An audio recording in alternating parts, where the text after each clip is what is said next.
પર્વની ખેડબ્રહ્મા તાલુકાના દામાવાસ કંપા ખાતે ભવ્ય ઉજવણી થઈ।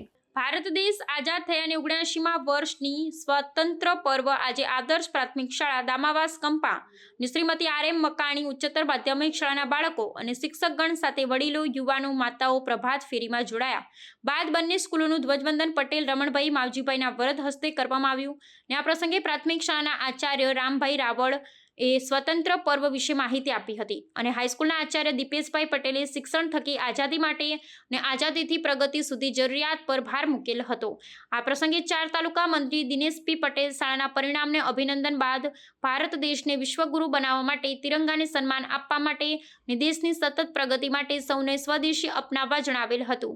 આ પ્રસંગે શાળાના મંત્રી ડાયાભાઈ અને ઉપપ્રમુખ માવજીભાઈ અને ડેપ્યુટી સરપંચ રામભાઈએ પ્રાસંગિક ઉદ્બોધન કરેલ હતા તેમજ આ પ્રસંગે સરપંચ પુષ્પાબેન ડાભી અને ડીઆરસી યુ મેમ્બર મોહનભાઈ ઉપસ્થિત રહ્યા હતા અને તેમને શાળા પરિવાર દ્વારા રેલવેની કામગીરી બાબતે બિરદાવવામાં આવેલ હતા। સમગ્ર કાર્યક્રમનું સંચાલન શૈલેષભાઈ પ્રજાપતિએ કરેલ હતું। વંદે માતરમ, ભારત માતા કી જય। રિપોર્ટર જીતેન્દ્રભાઈ જોશી, ખેડબ્રહ્મા।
આપણા ગવર્નર માઉન્ટબેટન હતા। આપણે સૌ જાણીએ છીએ અંગ્રેજોને આઝાદી આપવી નથી, છતાં બળજબરી એમના લોકસભામાં કાયદો પસાર થયો, લિબરલ પાર્ટીએ મંજૂરી આપી અને આપણને આઝાદી મળી। પણ મનમાં અંગ્રેજોનામાં પીડા હતી। એમને એમ હતું કે ભારત સક્ષમ નથી, તે આઝાદી સ્વીકારી નહીં શકે। પરંતુ આપણી જોડે ગાંધીજી, સરદાર પટેલ અને નહેરુ જેવા ભણેલા વ્યક્તિઓ હતા। આ શિક્ષણ સંકુલ છે, એનું મહત્વ સમજાવું શિક્ષણનું। માઉન્ટબેટનને એમ હતું કે આઝાદી આ લોકો ચલાવી નહીં શકે, ફરી પાછો દેશ અમારા જોડે જ આવશે।